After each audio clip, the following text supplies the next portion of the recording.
Hi, I'm Chip Denton, head of school, and we're celebrating 25 years this year. And I'm here with Fred and Nancy Brooks, founders of the school, and at their home, which is one of the places where Trinity started, really. In this house, a group of moms gathered. Nancy, can you tell us a little bit about that? Yes, not going all the way back yet to why I wanted a school, but we taught violin lessons here. I did. Sometimes group lessons, so that made it easy to gather a group of mothers and go into our sun porch and talk about this. Was anyone there interested in starting a school, a Christian school, a fine quality Christian school around here? And there was a lot of positive feeling.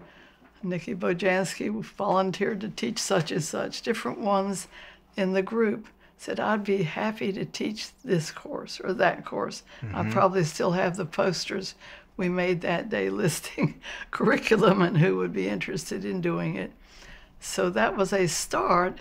That was probably in the, I'm going to say 1994 maybe. Probably, and, yeah. Yes. And I did not know, had not experienced founding anything like this before. I didn't know what to do next. But Dr. Denton knew. Oh, I don't know about that. But we did write a letter and invited a number of us to come together, and you were there at that original meeting, right. Nancy. I don't know whether you called it a council or what, but eventually we called it a board. Yeah. And Chip knew what to do to move it along. I simply wanted it very much, and I can tell you my personal triggers for wanting a school that evolved. In my violin teaching, I had a first grader one day whose father said she couldn't practice this week. She had a big project due. And I thought, big project in first grade? That's kind of odd.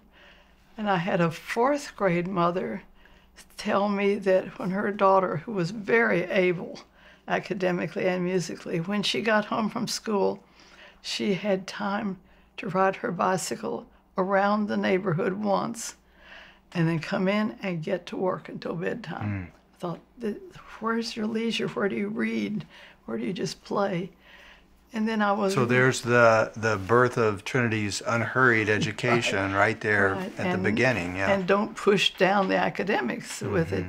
And my third example that's vivid is a high school student who had very able academically and musically. And I noticed that Brian began to have to stay up till 1 and 2 o'clock in the morning to get his work done. I thought, this is not what I had to do. This is not what I think young people should have to do. And you can still, by having reasonable amounts of homework, go on and get advanced degrees if you need to. We haven't noticed an increase in that ability because we've showered them with homework. So that really upset me a lot. Well, your voice was such a strong voice for that unhurried vision of education, and I'm so thankful for that. Fred, you were a little bit of a spectator in those days, but what memories do you have? Well, my most vivid memory is lying in the bedroom there diagonally across from the sun porch and trying to sleep when the board meetings were going till midnight and sometimes getting very loud. Yeah. So.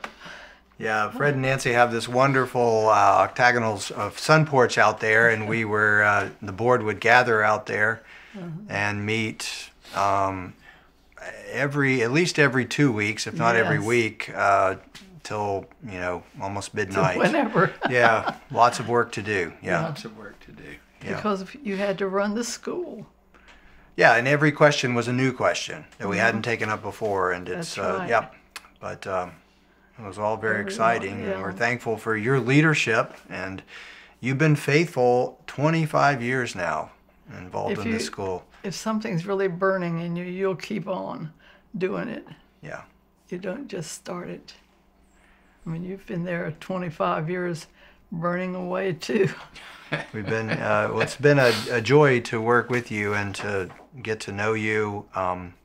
It's one of the gifts of my life and career is to have worked alongside you all. So thank you for all that. And I'm very grateful that Frederick came on early to a very active role.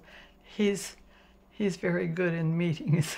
he is very good. Better than I am. Yeah. Yeah. Well, what do you think? 25 years in, what do you think the impact of Trinity School is on our community as you look at it now? I think it serves as a locus for evangelicals. The fact that we represent so many different churches really means that it's a place where people get to know each other outside their own church. And Yeah, and we provide a powerful educational resource, one which Nancy and I never expected to use because our children were grown and gone. But lo and behold, but God surprised you. God surprised us by sending us 2 grandchildren to go to Trinity and live with us. So, yeah, they were our Trinity boarding students, right? yeah. And you all ran the boarding house. That's how he proposed it to the older one, Arwen. She did not get in science and math, for which I'm eternally grateful. He said, I know another little school, a little boarding school you might be interested in. Yeah. And she was and is grateful. And Yeah. the second child also, very grateful. Yeah, well, they're doing very well, and I saw both of them this fall. And Arwen's out in the working world, and that's great. And then Anna, I was with at Wheaton College, and just hearing her aspirations and what she hopes to do, become a doctor, and so those are wonderful Trinity stories. We hope they're able to continue on their Yeah. trajectory. Yeah. Yeah. Well, what would you like to say to the Trinity leadership, to the parents who will be listening to this? Any words of wisdom? Any parting thoughts? Mine are definitely parent education. The new ones don't know about pods, and it may sound funny. It was philosophical orientation discussions, which was quite a mouthful. And a put off. A put off, you think?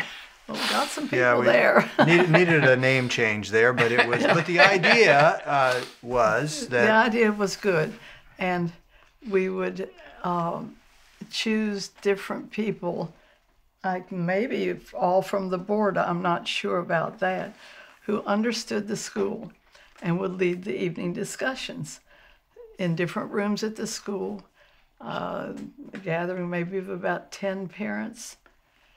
We had questions we raised that they had to wrestle with, and we had let them raise questions. It was a big discussion about the mission of the school, the nature of the curriculum. And I think everybody who ever went found it very helpful, illuminating. So I wish for that for everybody. It's one thing to read the expanded mission statement. It's another thing to knock heads with people about that thing. Do you agree with this? How did this come to pass?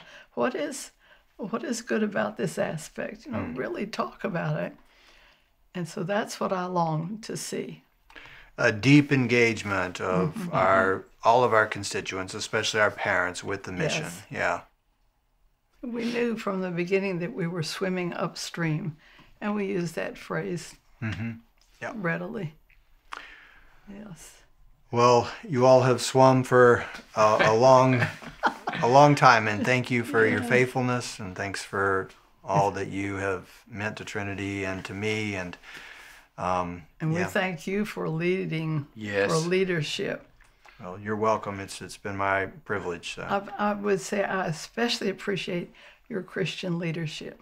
That's been unwavering, and you can't count on that everywhere. Well, thanks, Nancy, and thanks, Fred. Thank you for joining me today. Non nobis. Non-no.